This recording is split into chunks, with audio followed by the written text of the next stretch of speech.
மாமல்லன் அவர்களே, விரிவுரையாளர் இளங்குமரன் அவர்களே, மற்றொரு பெற்றோர்களே, வருகையாளர்களே, மாணவர்களே, அனைவருக்கும் என்னுடைய மாலை வணக்கத்தை தெரிவித்துக் கொள்கிறேன். இந்த பரிசளிப்பு விழா என்பது ஒவ்வொரு ஆண்டும் ஒவ்வொரு பள்ளியிலும் வந்துட்டு சிறப்பான முறையில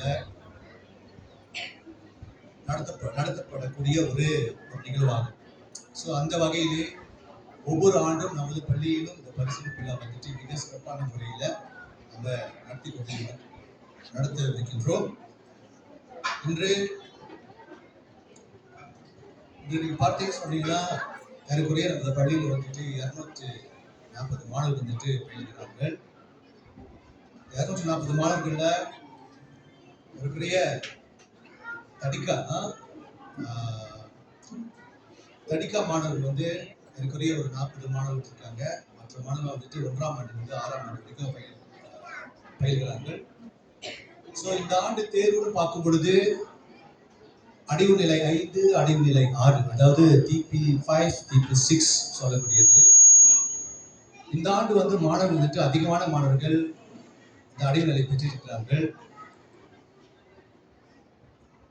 TP5 வந்து ஏறக்குறைய 50 மாணவர்களுக்கு 60 மாணவர்களுக்கு மேல, TP5 வந்துட்டு 50 மாணவர்களுக்கு மேல வந்துட்டு இந்த அடைநிலை அடைஞ்சிருக்காங்க. ஸோ இந்த அடைநிலை என்பது ஏறக்குறைய 200 மாணவர்கள் தான் 1ஆம் ஆண்டு 6ஆம் ஆண்டு வரைக்கும் பயின்று கொண்டிருக்கின்றார்கள். இந்த 1ஆம் ஆண்டு 6ஆம் ஆண்டு மாணவர்கள் ஏறக்குறைய 200 மாணவர்கள 100 மாணவர்களுக்கு மேல TP5, TP6 கிடைக்குது. ஒரு மாபெரும் வெற்றியாகும்.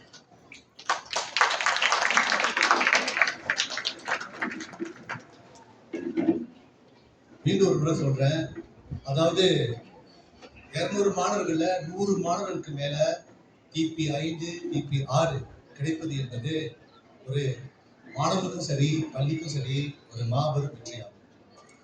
அதே நேரத்துல புறப்பாட நடவடிக்கையிலும் சரி, நம்ம பள்ளி வந்துட்டு அந்த பள்ளி மாணவர்கள்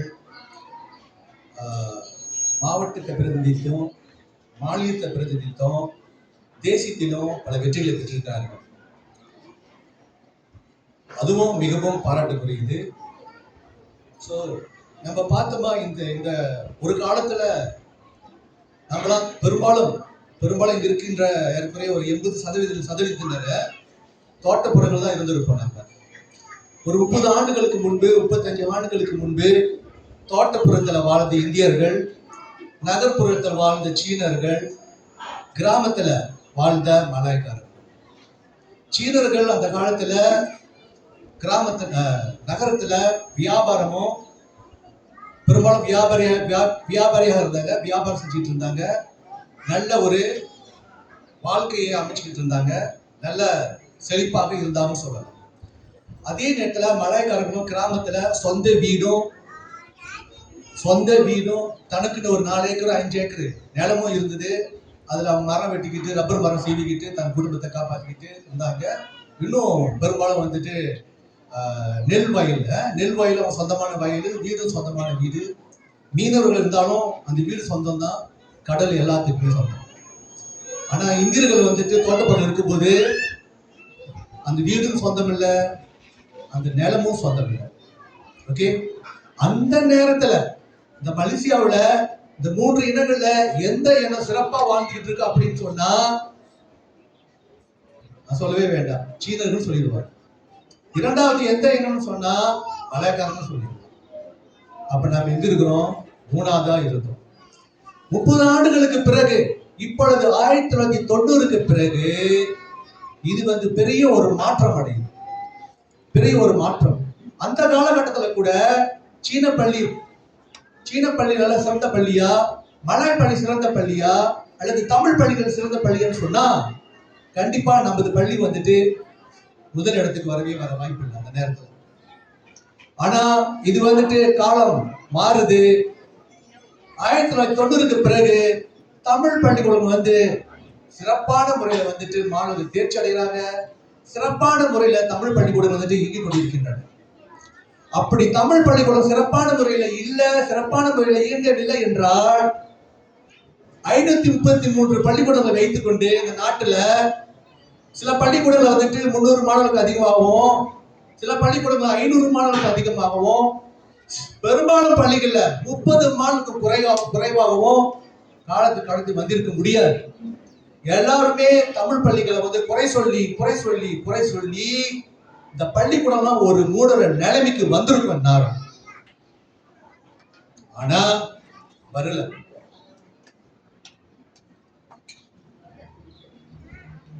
இதுக்கு காரணம் நமது மாணவர்களுடைய அடைவு நிலை, நம்முடைய மாணவர்களுடைய வெற்றிகள். இது வந்துட்டு பல பேருக்கு போய் தெரிய மாட்டேங்குது, சில பேருக்கு புரிய மாட்டேங்குது. இந்த காலகட்டத்துல தமிழ் பள்ளிக்கூடம் வந்துட்டு சிறந்து இயங்கிக் கொண்டிருக்கின்றன, நல்லா இருக்கு அப்படின்னு அவங்களுக்கே தெரிந்தாலும் பல காரணங்கள் கூறி நல்ல வசதி வாய்ப்பு இருந்தாலும் தமிழ் பள்ளிக்கூடம் வீட்டுக்கு அருகிலே இருந்தா கூட ஏதோ ஒரு காரணத்துக்காக வேற பள்ளியில போய் மாணவர்கள் சேர்க்கிறாங்க. ரொம்ப ரொம்ப மனசு கஷ்டமா இருக்கு. ஓகே, இப்ப நமது பள்ளிக்கூடம், நமது மாணவர்கள் வந்துட்டு போட்டிக்கு போறாங்க. எந்த போட்டிக்கு போறாங்க? மாவட்ட ரீதியில் நடத்தக்கூடிய போட்டிகள், மாநில ரீதியாக நடத்தக்கூடிய போட்டிகள், தேசிய ரீதியில் நடத்தக்கூடிய போட்டிகள். அங்க போய் எல்லாரும் தோத்துட்டு வந்தாங்கன்னா ஒரு கேலி குத்தம் ஆகும். ஆனா அப்படி நடக்கலையே. அது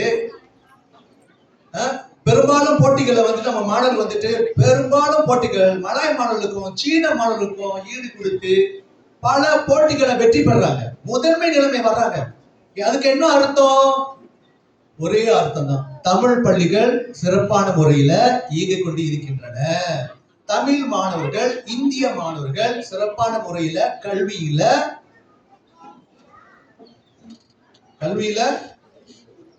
சிறப்பான தேர்ச்சி அடைகிறார்கள் என்று அர்த்தம். இந்த வட்டாரத்துல நான் தமிழ் பள்ளிக்கூட தலைமை ஆசிரியர் இருக்கிறேன்.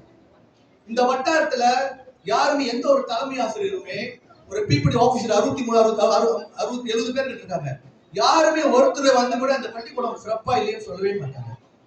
சொன்னதை சொல்ல மாட்டாங்க, சொல்லவும் முடியாது. காரணம், இந்த வட்டாரத்திலையும் சரி, அதாவது இந்த மாவட்டத்திலேயே நமது பள்ளிக்கூடம் அதாவது நம்பர் 1 சொன்னா கூட அதை ஏற்றுக்கொள்வாங்க.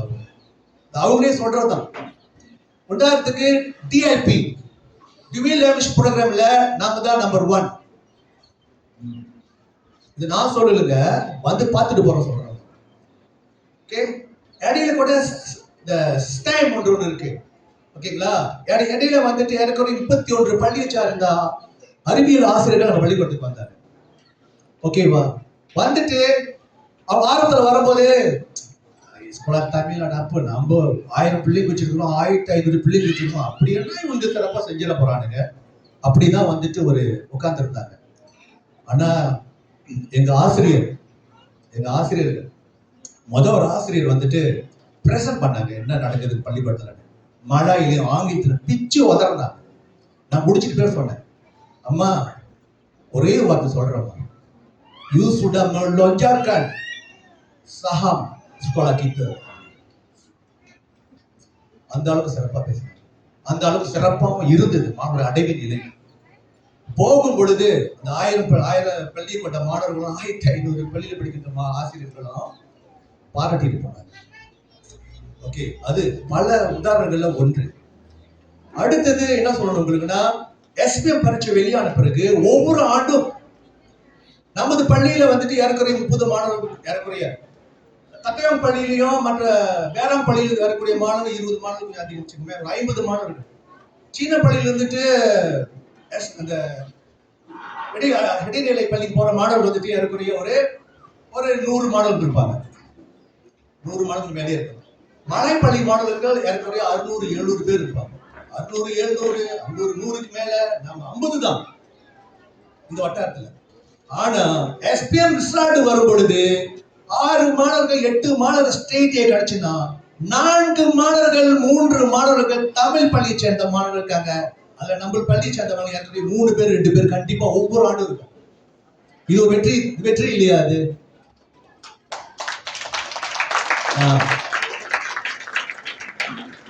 இதுல என்னங்க தெரியுது, பல பேருக்கு தெரிய மாட்டேங்குது.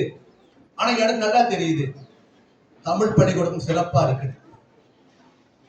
அப்படி இருந்தும் இந்த வட்டாரத்துல யாராவது வந்தா, அதிகாரி வந்தாலும் பள்ளிக்கூடத்துக்கு வந்தா கூட, மலையக்கார அதிகாரிங்க வந்தாங்கன்னா, sekolah ini macam college lah அப்படின்னா, saya sudah pergi 100 buah sekolah tau, tapi sekolah ini paling bersih அப்படின்னு சொல்லுவாங்க.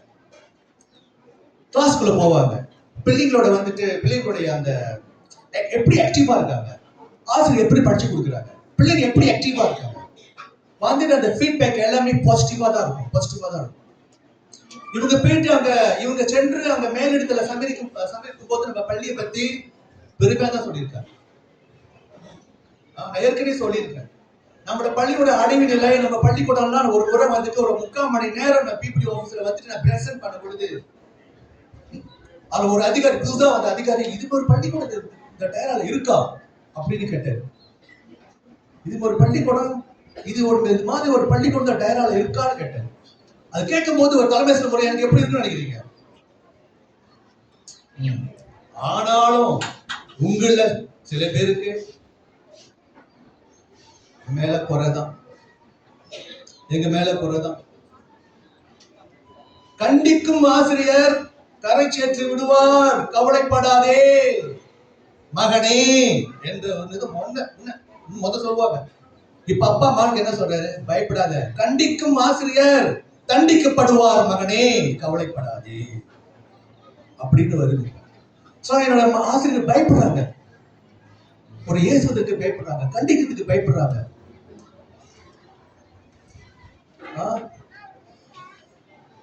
இதே மாரி போயிட்டு இருந்துச்சுன்னா என்ன ஆகும் நீங்க பாருங்க. நீங்களாம் பெற்றோர்கள் தான், அதனால தான் வந்திருக்கீங்க. நீங்களும் ஒரு காலத்தை படிச்சுட்டு தான் குறைஞ்சு எஸ்பி வரைக்கும் படிச்சிருப்பீங்க. நீங்க அடி வாங்கினதே கிடையாதா? ஆசிரியர் ஏசுறதே கிடையாதா? இத்தனைக்கும் எங்ககிட்ட யாருக்கிட்டுமே ரோத்தா இல்லைங்க. ரோத்தான்னு ஒண்ணு இல்லவே இல்லைங்க. முதல்ல நான் படிக்கிற காலத்துல தலைமை பள்ளி விட்டு வகுப்பு விட்டு அவரு ஆபீஸ் விட்டு வெளியே வந்தாரு, ரோத்தா எடுத்து தான் வருவாரு, அப்படியே நடப்பாரு. எவன் கண்ணுல ஏதாவது தவறு மாட்டினானா முடிஞ்சு அடிதான். அது கொஞ்சம் நஞ்சு அடி இல்லை, அன்னைக்கு தீபாவளி புதுசமையர் தான் இருக்கும். சொன்னா இப்பெல்லாம் என்கிட்ட ரோத்தா இல்லை. எந்த ஆசிரியர் என்கிட்ட பிள்ளைக்கு ராங்கி செய்யுதுன்னு எனக்கு அனுப்ப மாட்டாங்க. நான் அனுப்பினா அவங்களோட பையன்கிட்ட அன்பா பேசி ஐயா பேசி ஐயா அனுப்பி பிடிக்காத அப்படி சொல்லி அனுப்பி வச்சு. ஓகே, சோ ஒரு காலத்துல யூபிஎஸ்ஆர் இருந்தது. யூபிஎஸ்ஆர் அது இல்லாதனால இப்போட வந்துட்டு ஒரு பங்கார அறிவிக்கிறாரு, அடுத்த ஆண்டுல இருந்து யூபிஎஸ்ஆர் இருக்கா சொல்லிட்டு எல்லாம் கை தட்டுறாங்க. பயங்கர ஒரு இது. நான் சொன்னேன், பக்கத்துல வந்துட்டு முன்னாள் பெஞ்சிலியர் ஸ்காலர் பெரியவர் இருந்தாரு, முசாமில் இருந்தாரு, இங்க பக்கத்துல ஒரு இருந்தாரு. சொன்னேன் ஆபீஸ்லாம் அப்படின்னு. இன்னைக்கு ஆபீஸ் தான், ஆபீஸ்லாம் 2019 பிறகு யூபிஎஸ்ஆர் இல்ல. சோ தரம் வந்துட்டு பிள்ளைங்க இடத்துல குறைஞ்சுதான் இருக்கு. நான் என் பிபிடிக்கிட்டே சொல்லியிருக்கேன், பிபிடி பெரியவங்க அவங்ககிட்டே சொல்லியிருக்கேன், யூபிஎஸ்ஆர் இல்லாதனால எல்லா பள்ளிக்கூடத்திலையும் தரம் குறைஞ்சிருக்கு. இந்த பள்ளிக்கூடம் சரி. ஆனா இந்த பள்ளிக்கூடத்துல என்ன ஒரு வித்தியாசம் சொன்னா, பின்தங்கிய மாணவர்கள் வந்துட்டு அப்படியே கைவிட்டுறது இல்லை. இப்ப வந்துட்டு 5, 6 எடுத்திருக்காங்களா, திங்கட்கிழமையும் புதன்கிழமையும் திங்கட்கிழமையும் செவ்வாய்க்கிழமையும் அவங்களுக்கு வந்துட்டு ஒரு சிறப்பான ஒரு கிளாஸ் நடத்தும். அதுல கொஞ்சம் பின்தங்கிய மாணவர்களுக்கு ஒரு ஆசிரியருக்கு 5 மாணவர்கள் 4 மாணவர்கள் தான். இவன் தமிழ்ல வீக்கா இருக்காங்க, எப்படியாவது வருஷ கடைசியில எப்படியாவது தமிழ்ல வந்து நல்லா கொண்டுட்டு வந்திருக்க. இவன் கணக்குல வீக்கா இருக்கான், எப்போது வருஷ கடைசியில எப்படியாவது கொண்டுட்டு வந்திருக்க. இவன் வந்துட்டு 5, 6 எடுத்திருக்கிறான், இவனுக்கு வந்து வேற ஆக்டிவிட்டி கொடுத்து வேற மாரி கொண்டுட்டு வாங்க. சோ ஆனா பாரத பிள்ளைங்க வந்துட்டு ரொம்ப குறைவா இருக்கு.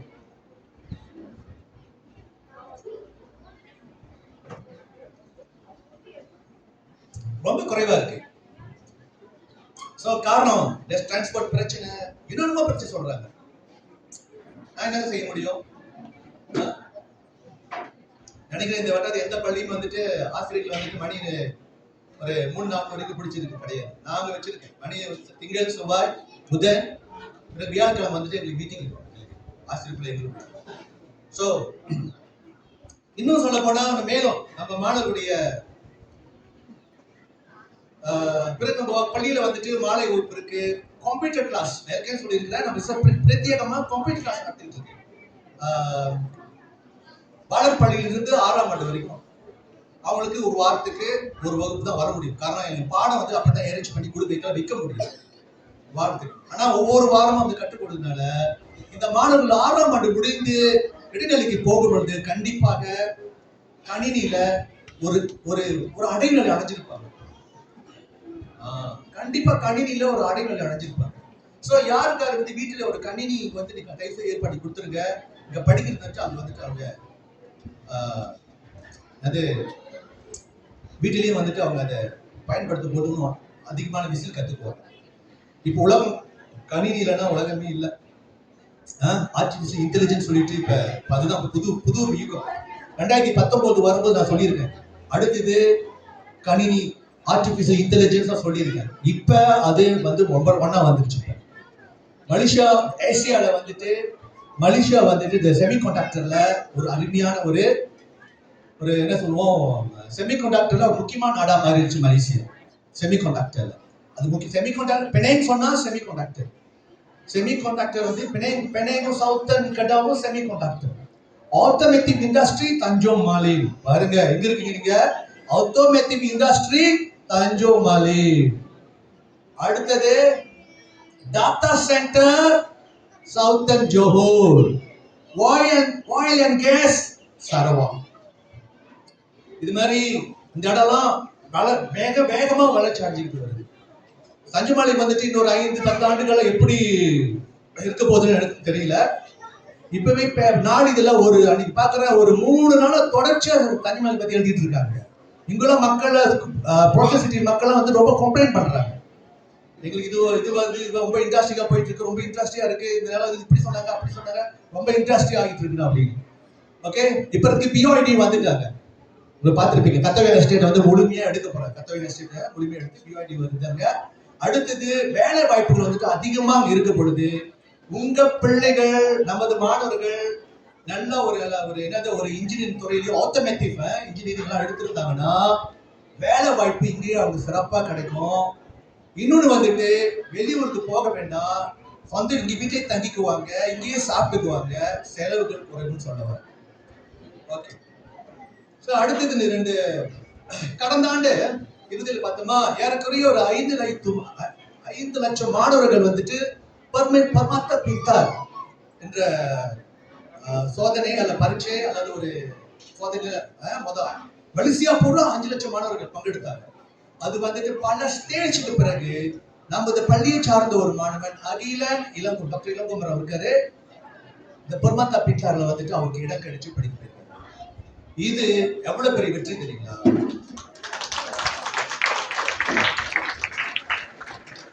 மீண்டும் சொல்றேன், தமிழ் பள்ளி மாணவன் தான் இல்லை. ஓகே, இப்ப அவரு ஃபார்ம் 1 யூகேஎம்ல படிக்கிறாரு, யூனிவர்சிட்டி கம்பல்சரி மலேசியாவில். நினைக்கிறேன் அடுத்தது அவரு பிஎச்டி வரைக்கும் எல்லாமே ஃப்ரீ, வெளிநாட்டில் படிச்சுட்டு வரலாம். அவருக்கு போன் இருக்காதுன்னு நினைக்கிறேன். ஸோ எவ்வளவு வாய்ப்பு இருக்கு. இதுக்கு அப்பா காசு கொடுத்த அவசியமே இல்லை, அவருக்கு அப்பா காசு கொடுத்த அவசியமே இல்லை. அடுத்தது யாழினி ஒரு பொண்ணு. அந்த பொண்ணுக்கு பாத்தீங்கன்னா அந்த பொண்ணு பார்த்தோமா கடந்த ஆண்டு வந்து இந்தோனேசியாவில் 2 தங்க மெடலை பெற்றாங்க. அது மட்டும் இல்ல, இன்னும் பல போட்டிகளை வெற்றி பெற்று வந்துட்டு இருக்காங்க. இன்னும் பல மாணவர்கள் வந்துட்டு பல வெற்றிகள் ரொம்ப வெற்றி பெற்றிருக்காங்க. ஒவ்வொன்றா சொல்றது இது பண்ணல, டைம் இல்லை எனக்கு.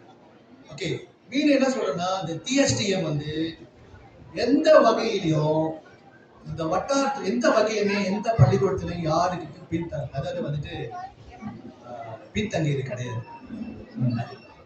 இப்ப ஒரு பள்ளி அங்க இருக்குன்னு சொல்ல, சீன பள்ளி இருக்கு, இந்த மலாய் பள்ளி ஒரு 1000 மாணவருக்கு மேல, அங்க வந்து ஒரு 500-400 மாணவருக்கு மேல, நாம ஒரு 240 மாணவர் வச்சிருக்கோம் நம்ம இப்ப.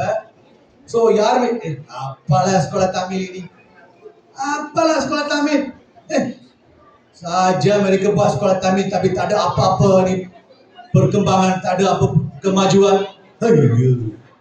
அப்படின்னு ஒருத்தம் கூட சொல்ல மாட்டான், சரிங்களா? ஓகே, சோ நான் என்ன சொல்ல விரும்புறேன்னா, இன்னொன்னு வந்து சொல்ல மாட்டேன். நான் கிளாஸ் வகுப்புல வாரம் மென்டரி கிளாஸ் நடக்குது. அதுக்கு உங்க விருப்பம் இருந்தா உங்க மாணவர்கள் பாஞ்சு கொள்ளலாம், நம்ம பிள்ளைங்களை. ஓகே, சோ இது அடுத்து என்ன சொல்ல விரும்புறேன்னா, தயவு செய்து உங்க மனசுல மலாய் பள்ளிக்கு அனுப்பணும்னு நினைச்சீங்கன்னா நீங்க முடிவு பண்ணுங்க. பக்கத்து வீட்டு அக்கம் பக்கம் உள்ளவங்க மலாய் பள்ளிக்கு அனுப்பணும்னு நினைச்சாங்களா, மற்ற பள்ளிக்கு அனுப்பிச்சாங்களா? நமக்குன்னு ஒரு பள்ளிக்கூடம் இருக்கு, தெரிஞ்சுங்களா? நமக்குன்னு கோயில் இருக்கு. இது ரெண்டு தான். தமிழ் பள்ளிக்கூடமும் கோயில் தான் வந்துட்டு நம்மளுடைய அடையாளங்கள். அது காப்பாற்றப்பட வேண்டும். மத்த எந்த அரசாங்கமும் எந்த இனமும் வந்துட்டு அதை வந்துட்டு அழிக்கிறதுக்கு வாய்ப்பே கிடையாது. காரணம், ஒருத்த வந்துட்டு கேஸ் ஹைகோர்ட்ல போட்டான், பெடரல் கோர்ட் போய் போட்டானுங்க, தோத்துட்டானுங்க. ஜட்ஜி என்ன சொன்னாருன்னா, தமிழ் பள்ளிகள் மலேசியா நாட்டு என்ன சொல்லுவோம் சட்டத்துல தமிழ் பள்ளிகள் சீன பள்ளிகள் தொடர்ந்து இருக்க முடியும் இருக்கு, அதனால யாரும் அதை பத்தி கேள்வி இருக்க முடியாது சொல்லிட்டு அது நமக்கு ஒரு நல்லதுதான் அமைஞ்சிச்சு. போட்டு நம்ம தோற்றுதமா போச்சு, ஜெயிச்சதுனால இன்னும் வேகமா நல்லா இன்னும் ஆணித்தரமா அமைஞ்சிருச்சு. சோ இதை நம்ம காப்பாற்றணும். நம்ம ஆனா சில பேருக்கு புரிய மாட்டேங்குது.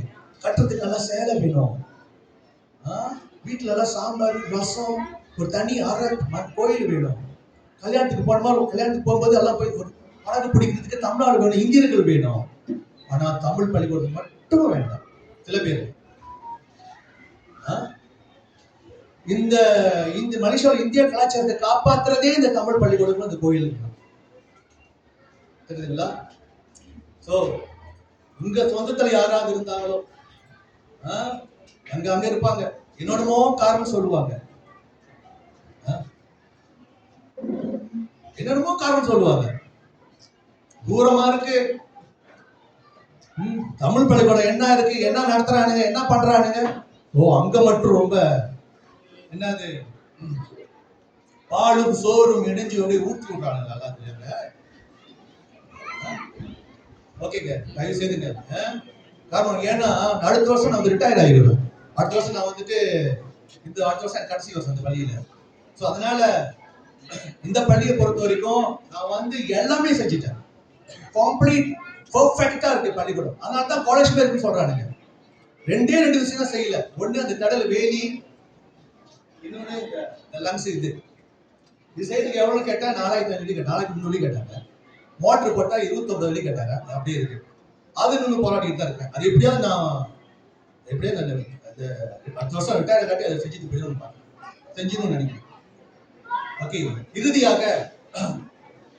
இறுதியாக நமது அழைப்பை ஏற்று நம்ம பள்ளிக்கூடத்துக்கு தொடர்ந்து 2022 இருந்து இன்றைக்கு வரைக்கும் பல வகையிலையும் உதவி செய்யக்கூடிய அனுமிதா ரிசார்ட்ஸின் குழுமத்தின் தலைவர் திரு ரவீந்திரன் மற்றும் அவருடைய துணைவியார் அவர்களுக்கு பள்ளியின் சார்பாக மீண்டும் நன்றி சொல்ல கடமைப்பட்டிருக்கிறார்.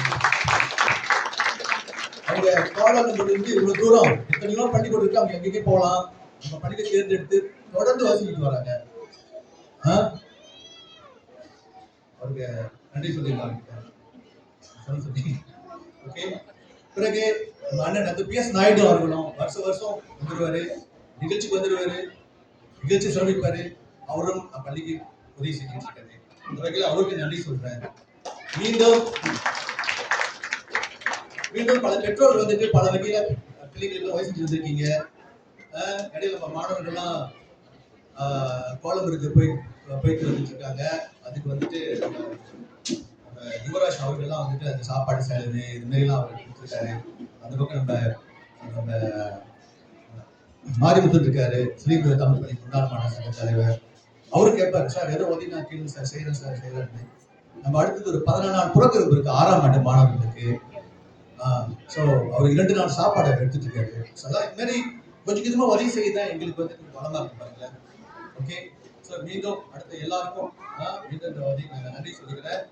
இறுதியாக மீண்டும் அனுமித்ரா ரிசார்ட்ஸ் குடும்பத்திற்கு மீண்டும் ஒரு முறை நன்றி தெரிவித்துக் கொள்கிறேன்.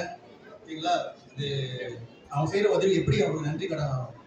தமிழ் பள்ளிக்கு செஞ்சுட்டு வராங்க. ஓகே, கண்டிப்பா வந்துட்டு ஆண்டவன் எல்லா வகையிலும் உள்ள எல்லா பிசினஸ் வைத்திரி எல்லாம் இது பண்றேன்.